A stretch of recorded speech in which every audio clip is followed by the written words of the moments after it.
Aleluia. Meus queridos, nós vamos refletir sobre o livro de Miqueias. Eu não vou ler um versículo, um texto específico, porque nós vamos ler alguns textos. É porque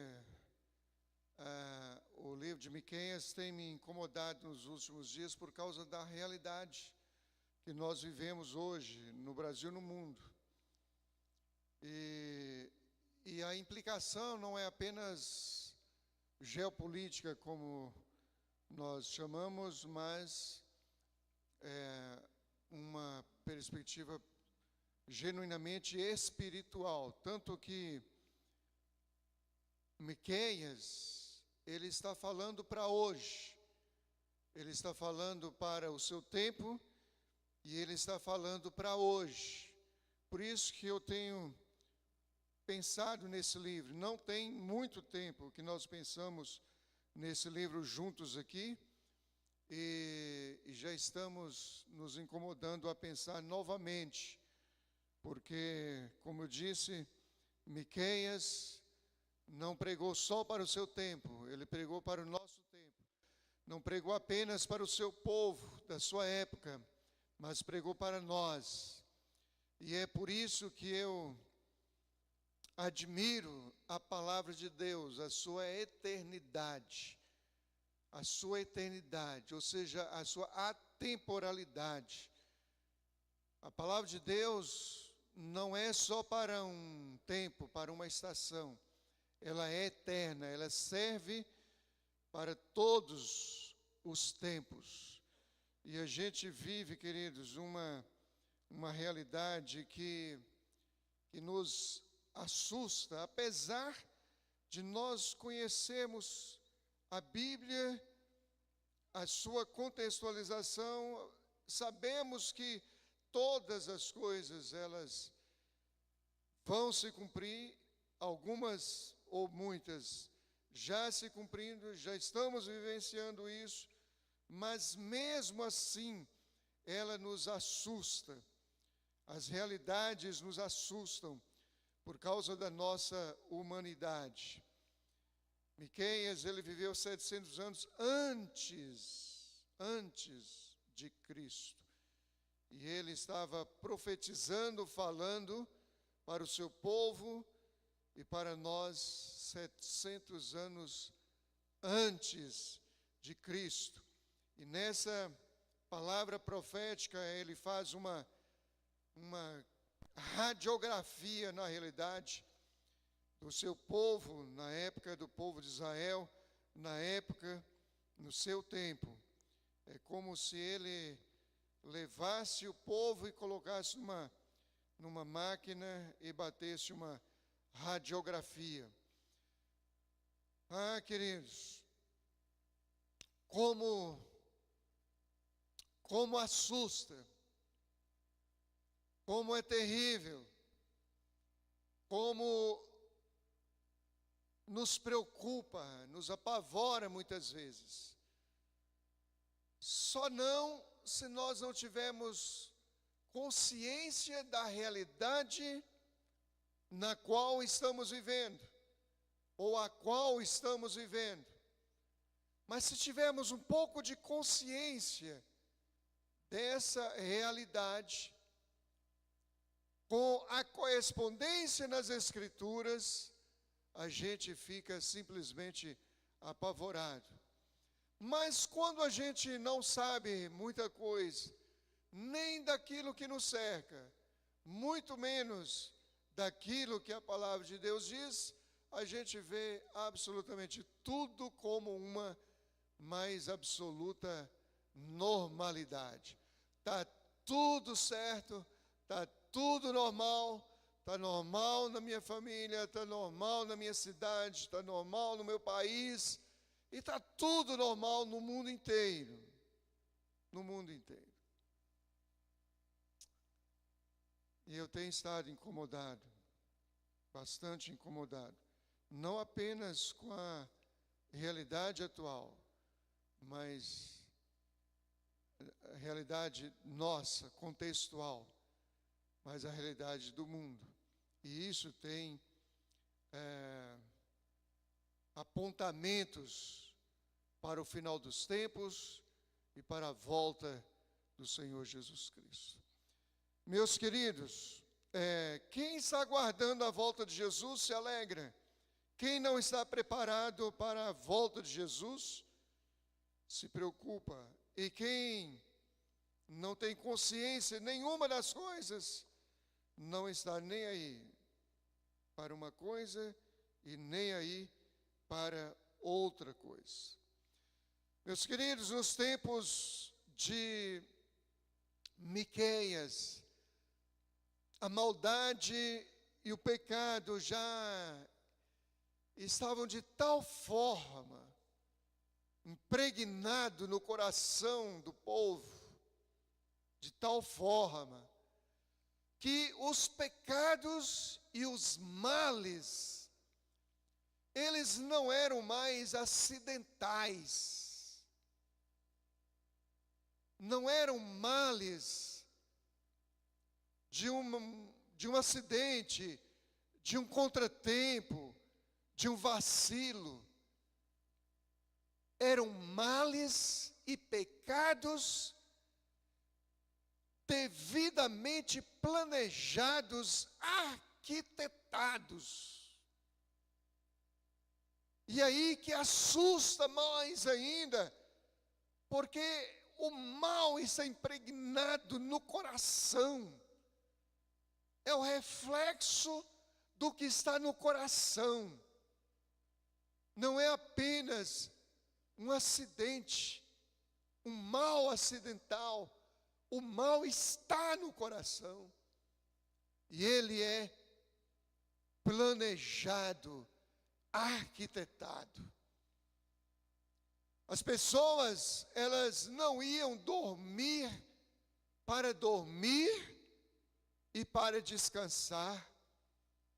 O silêncio da noite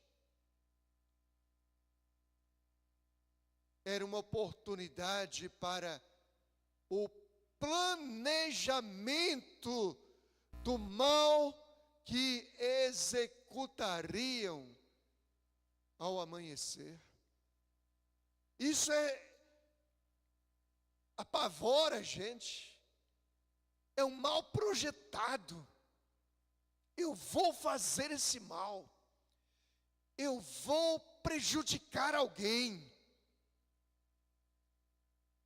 Eu vou matar alguém, eu vou assassinar alguém, eu vou roubar alguém, eu vou planejar o mal.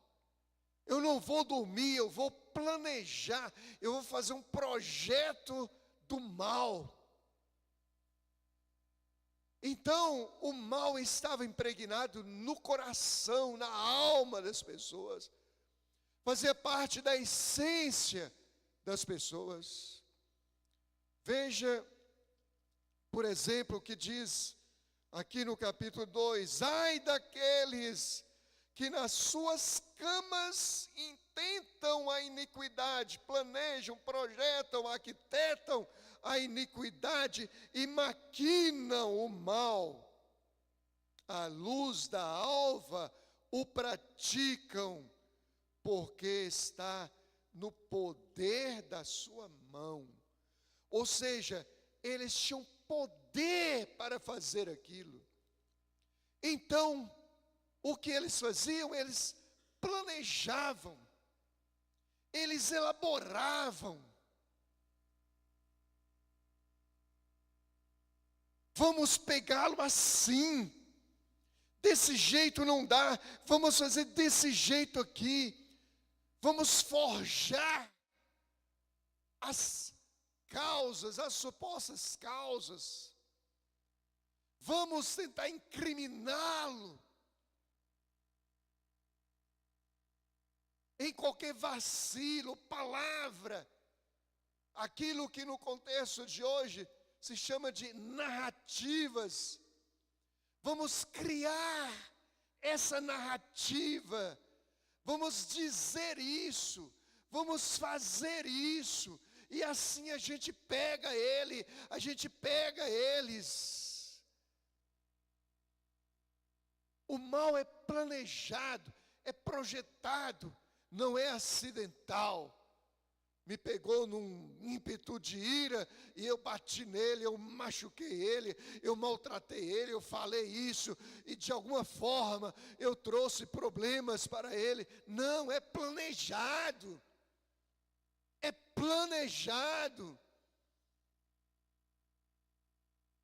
As narrativas são criadas, são elaboradas nas caladas da noite, no silêncio da noite.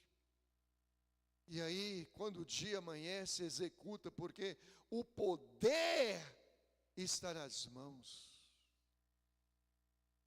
Irmãos, nós vivemos um momento muito melindroso daqui até o final do ano que vem. Nós que somos pastores, principalmente presidentes, são assediados de todas as formas, por todos os lados. E a gente precisa ter muita sabedoria. Ao mesmo tempo que a gente não pode abraçar todo mundo, apoiar todo mundo, seus projetos, seus ideais, suas ideologias e tudo, também a gente não pode descartar tudo, porque a gente está sendo vigiado, fiscalizado. Precisamos de uma sabedoria de Deus, assim, só dele, porque há muitas capciosidades, há muitas sutilezas. Uma certa ocasião, eu falei para um irmão aqui na igreja, se ele se lembrar, vai lembrar agora, que ele não gostava, como de fato tinha certa razão, de uma determinada pessoa política, mas estava descendo a lenha nessa pessoa para uma outra pessoa bem próxima em grau de parentesco. E veio me contar, eu falei, tu pirou. Você está morando aqui, depende dessas pessoas, e vai descer a lenha nessa pessoa que tem o poder, que detém o poder na mão, o poder da caneta, para alguém que pode chegar ali e dizer, olha, fulano de tal lugar, endereço tal, assim, disse isso e isso de você. Tem juízo, não? Que história é essa? Tenha sabedoria, pense, reflita. Não é aceitar o inimigo, o amigo você traz para perto, o inimigo para mais perto ainda. Sabedoria, cuidado na hora de dizer o show de espantar, cuidado na hora de falar, para quem falar, com quem falar, cuidado, zelo, tenham as convicções inarredáveis, as convicções pautadas em argumentos, em fundamentos, porém tenham sabedoria na hora de falar, na hora de agir. Por quê? Está escrito aqui,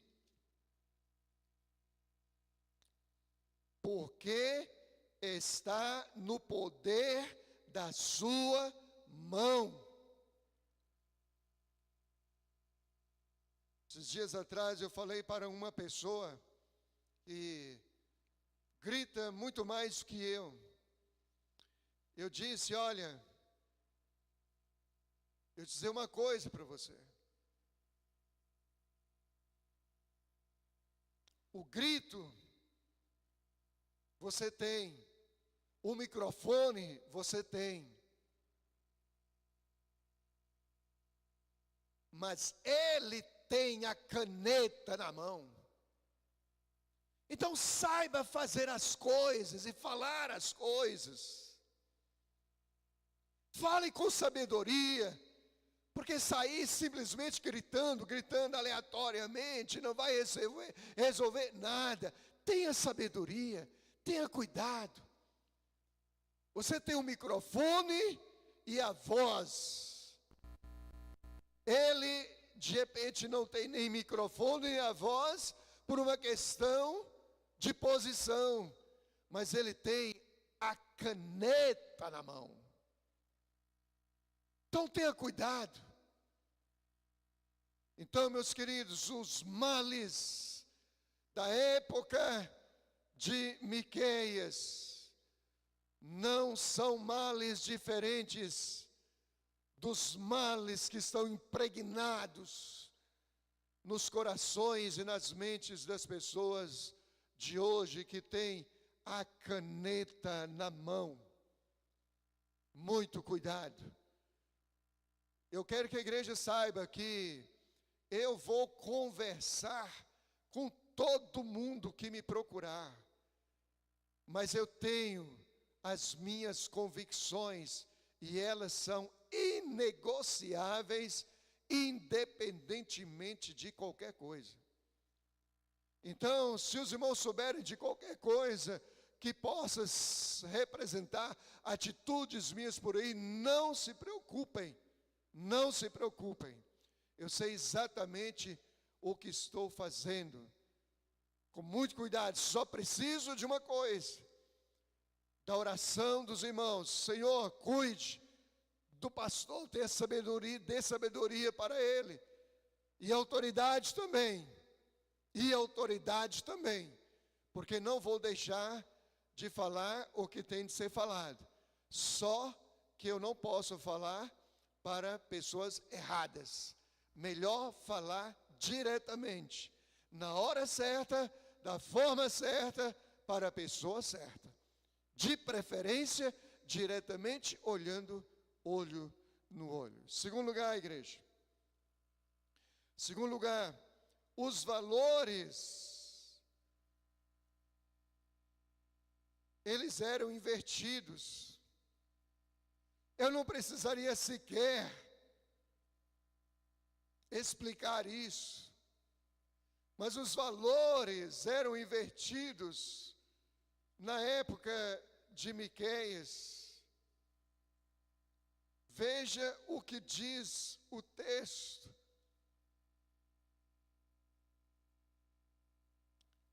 No 3, verso 9, que diz: ouvi agora, vós chefes da casa de Jacó, de Israel, e vós, maiorais da casa de Israel, que abominais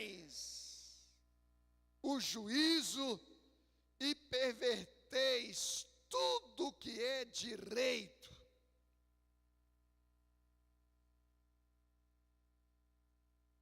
Inverte.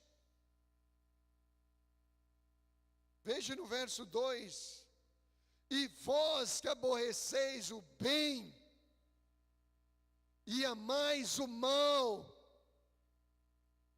que arrancais a pele de cima deles e a sua carne de cima dos seus ossos, e que comeis a carne do meu povo, lhes arrancais a pele, e lhes esmiuçais os ossos, e os repartis como para panela e como carne do meio do caldeirão.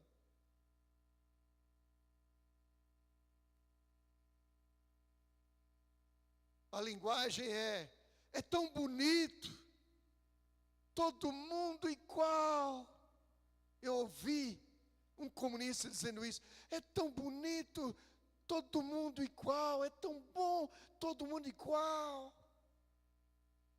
E eu pergunto, onde é que já existiu isso na história da humanidade? E quando é que isso vai existir na história da humanidade? Seria muito bonito mesmo, todo mundo igual, ninguém oprimindo ninguém. A conversa não era comigo, eu só ouvi de paralelo, mas se fosse comigo eu diria, seria tão bom mesmo, né? Então por que não faz no seu lote vários barraquinhos e pedem essas pessoas que estão na rua pedindo para virem para cá? O seu lote cabe umas 20, 30 casinhas pequenas para quem não tem nada. E você também vai morar numa dessas casinhas, não na sua mansão, porque não é todo mundo igual. O bonito não é todo mundo igual. Comece por você. Mas não, eu quero estar na minha mansão e os outros, todo mundo igual, mas igual, nivelado por baixo, na miséria. Na miséria. Uns detêm não apenas o poder, como as riquezas, uma pequena minoria, e o restante, todo mundo igual. Você compra sua camisa, seu vestido, seus sapatos, sua bolsa, sei lá o quê. Lá não sei de onde, pela internet, chega maravilha.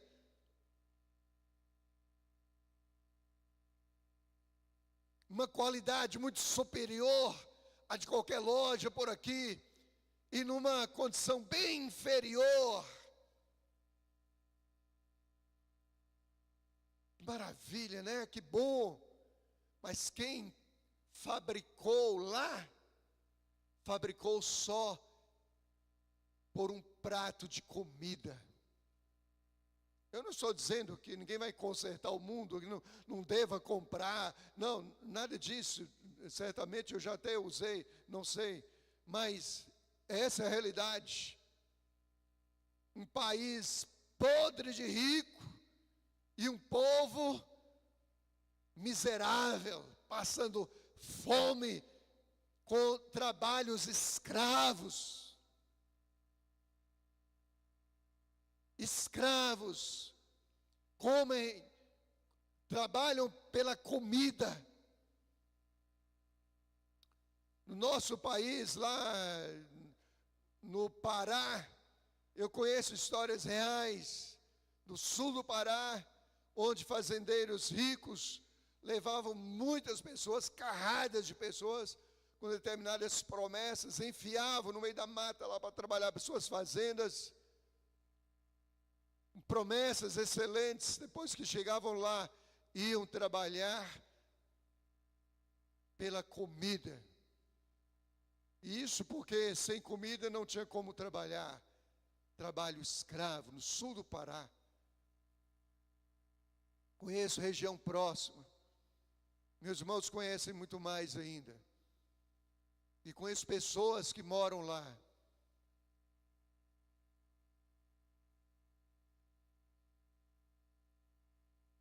Então, queridos, nós estamos vivendo mais ou menos essa realidade, batendo a nossa porta toda hora.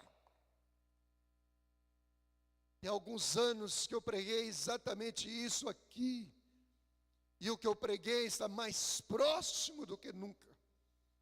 Deus pode nos livrar? Pode, mas estamos muito próximos disso.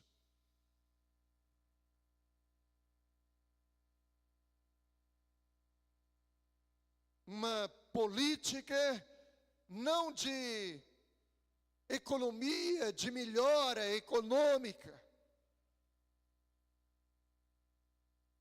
mas de vigilância ao ser humano, ao que você faz, ao que você faz, ao que eu faço. Se pode, se não pode, se é certo, se não é certo. Quantos cristãos, pastores, missionários não estão sendo mortos, simplesmente porque não aderem a uma religião estipulada por um Estado, pelo Estado. Nem liberdade de crer no que você entende que deva crer, você tem. Não, pastor, mas no Brasil está longe disso, não tem nada disso. Óbvio que ainda não tem. Óbvio que não. Porque ninguém chega e implanta um regime desse de uma hora para outra. Mas as coisas estão andando assim. São grandes líderes que levam esses homens para o culto. Isso vocês não irão ver aqui nessa igreja. Mas grandes líderes que levam esses homens para os púlpitos e entregam o rebanho como se fosse um rebanho de animais. Essa igreja é sua, esse povo é seu. O que nós vimos lá em Belém do Pará, onde tenho parentes também, talvez o maior templo que nós temos no Brasil foi alugado por 2 milhões de reais para ser literalmente profanado com culturas afros dentro, no centro do templo. Tudo por causa do dinheiro, 2 milhões de reais. E isso gerou um racha muito grande, porque houve um rompimento enorme de uma convenção inteira em relação àquela igreja, àquela convenção. Escândalo, isso é escândalo. Isso é forma de proximidade.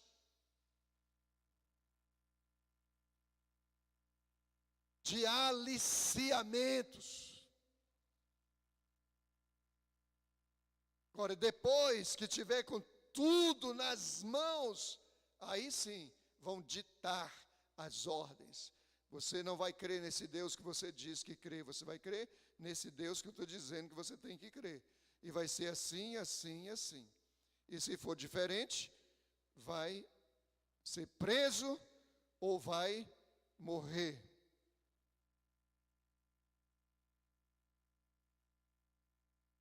Os valores se inverteram. Aborrece o mal, aborrece o bem e ama o mal. O certo é errado e o errado é certo. Você só é livre para fazer o que é errado. Mas você não é livre para fazer o que é certo. Porque o certo já não é mais certo na cabeça ou numa determinada cabeça dominante. Em terceiro lugar, queridos, a justiça, ela não era imparcial, era uma justiça parcial. O que prevalece não é lei. O que prevalece é a cabeça. Às vezes faço determinadas críticas quando alguém diz: porque na lei diz, na Constituição diz isso. Eu digo, meu querido, você ainda está falando em Constituição? Você ainda está com a cabeça em Constituição? Esses homens que detêm o poder, que têm a caneta na mão, eles estão preocupados com artigos e parágrafos, com Constituição, com lei. A lei são eles. O que eles fizerem está feito, pronto, acabou.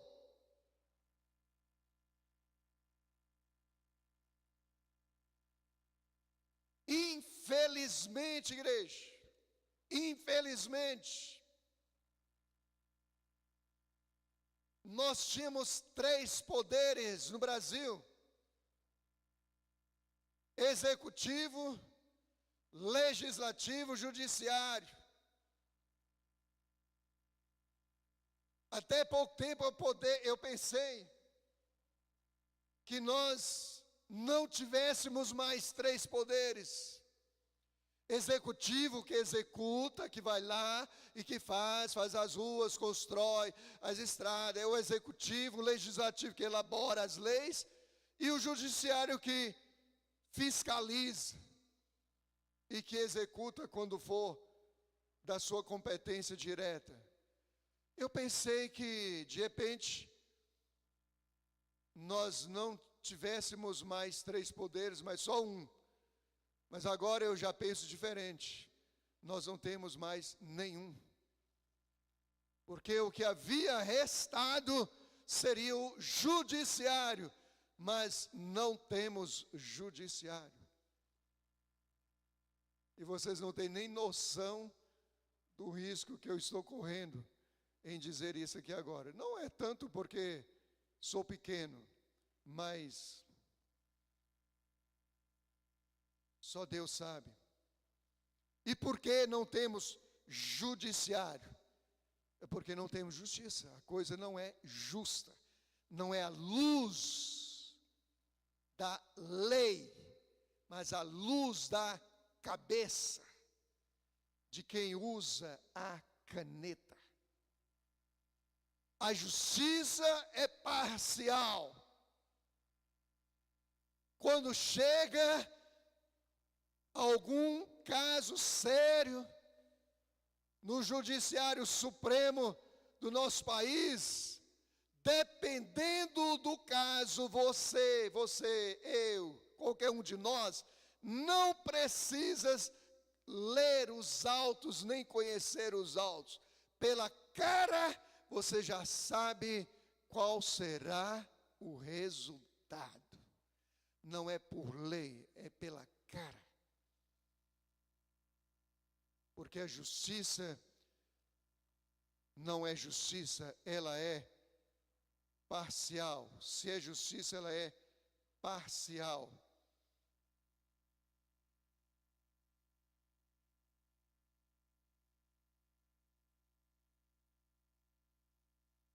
Mas disse eu, não, espera, só um minutinho.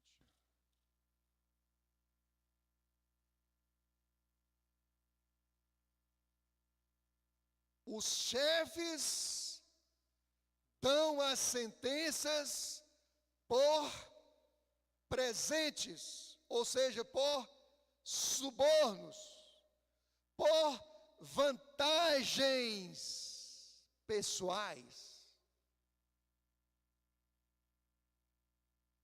As sentenças, os resultados dos processos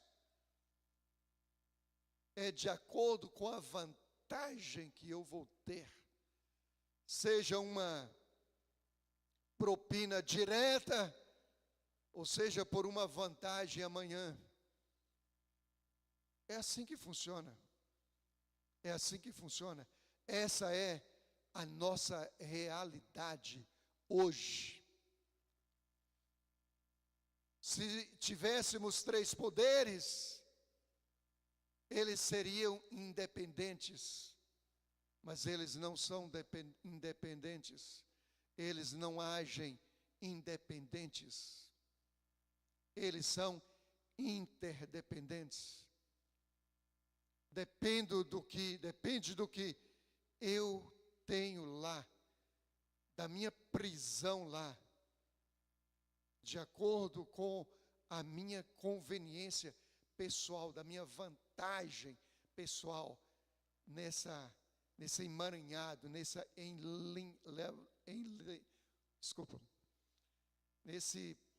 embrolho.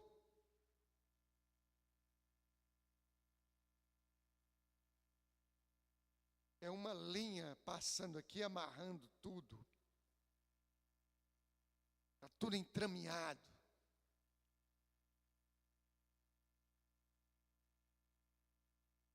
A justiça é parcial. Quarto lugar, queridos, a própria religião, a própria fé, por assim dizer, estava corrompida.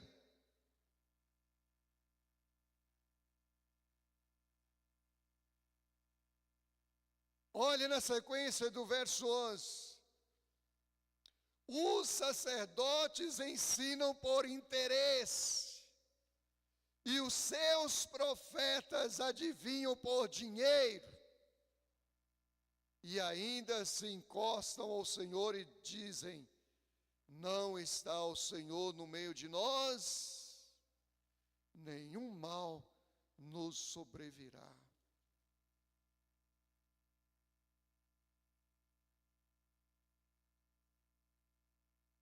As profecias, as pregações, as defesas da fé, tudo à base da propina, da corrupção, da corrupção.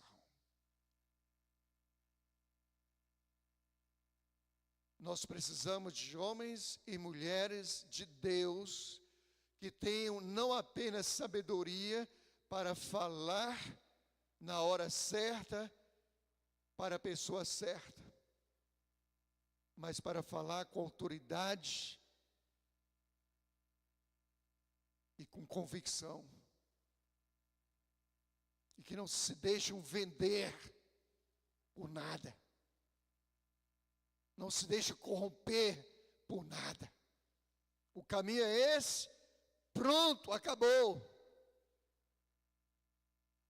Desviou para ali, para acolá, não está mais comigo, porque o meu caminho é esse. A minha referência é essa. E essa referência está neste livro chamado Bíblia Sagrada. Não negocie nada, ainda que lhe custe caro. Não negocie.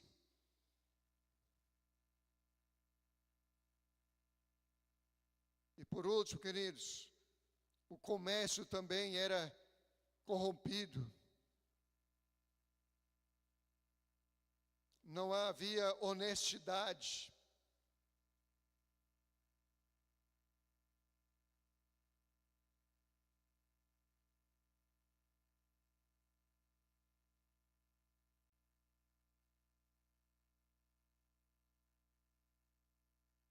Olha só.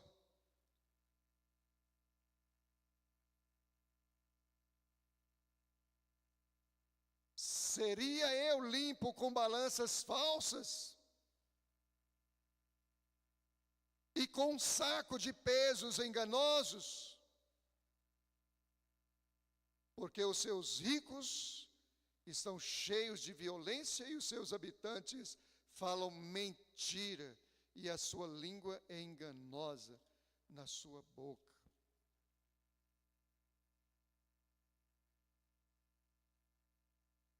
É a famosa compra de gato por lebre. A qualidade não é a mesma, anunciada, a quantidade não é a mesma, 1 quilo não dá 1 quilo.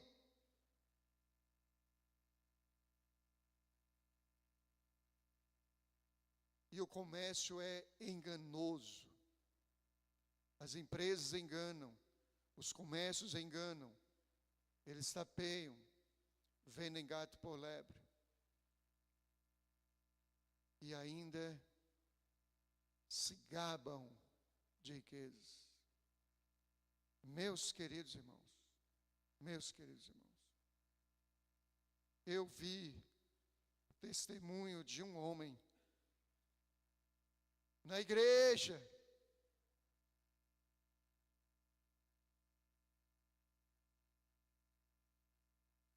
do seu crescimento, do aumento da sua riqueza.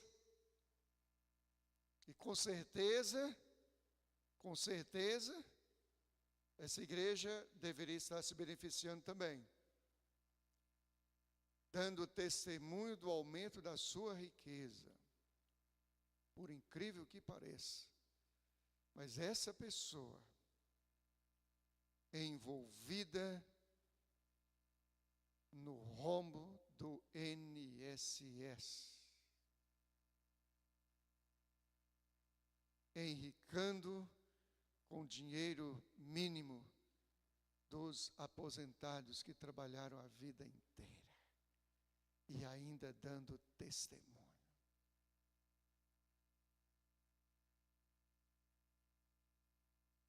Pior de tudo isso é que às vezes a gente ainda dá glória a Deus e aplaude.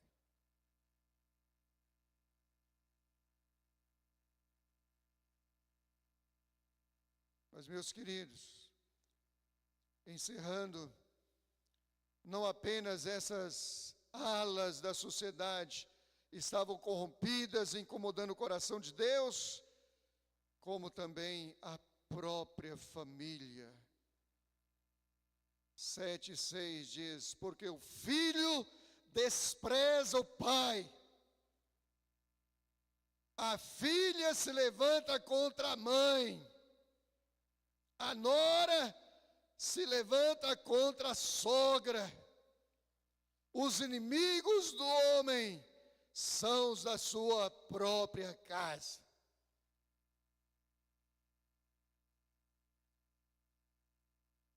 O filho despreza o pai, a filha se levanta contra a mãe, a nora contra a sogra. Os inimigos do homem são os da sua própria casa. A própria família estava desestruturada. Queridos, a base de uma sociedade chama-se família. Por que os irmãos acham que há um investimento infernal tão grande na família? Porque a família tem força. Família é estrutura. Família é uma coluna dessas. É uma estrutura, a mais forte estrutura. Por que se defende tanto casar com um animal, casar com árvore, casar com pessoa do mesmo sexo, casar com não sei quantos? Inverter a natureza própria da criação de Deus. Por que se defende tanto isso? Porque isso destrói a família. E se levanta as rebeliões internas. É filho que não obedece mais pai, não honra mais pai. Filha que não obedece nem honra mais a mãe. E assim por diante, como está no texto. E as famílias se destruindo. A forma mais estratégica do inferno dominar uma nação é enfraquecê-la. E como é que se enfraquece uma nação? Destruindo as estruturas. Câmara dos Deputados Federais é uma estrutura nacional. Senado Federal é uma estrutura nacional. Judiciário, Suprema Corte do país é uma estrutura nacional. Forças Armadas é uma outra estrutura nacional. Eu pergunto para os irmãos: cadê aquela beleza, aquela honra,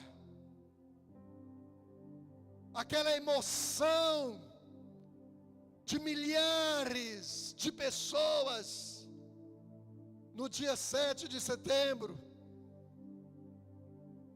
É porque as estruturas já foram afetadas, já se soltou uma bomba atômica no alicerce, na base. Pergunto: quem mais acredita hoje nessas estruturas? Quem acredita? Porque elas já foram abaladas. Deus pode fazer alguma coisa? Pode. Mas essa é a radiografia, pelo menos nacional, que nós temos, assim como Miqueias fez a radiografia do seu tempo. Essa é a radiografia do nosso tempo, feita por Ele mesmo. Não foi por mim nem por você, por Ele mesmo. Só estamos retransmitindo. Muito bem, igreja. Essa é a realidade de Israel 2.700 anos antes de nós. Essa é a nossa realidade depois de 2.700 anos hoje. Mas, meus queridos,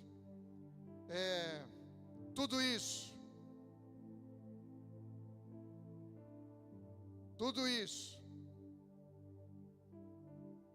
é motivo para nós sairmos daqui tristes e chorosos. Essa não é a atitude de igreja de Deus, do povo de Deus, do servo de Deus.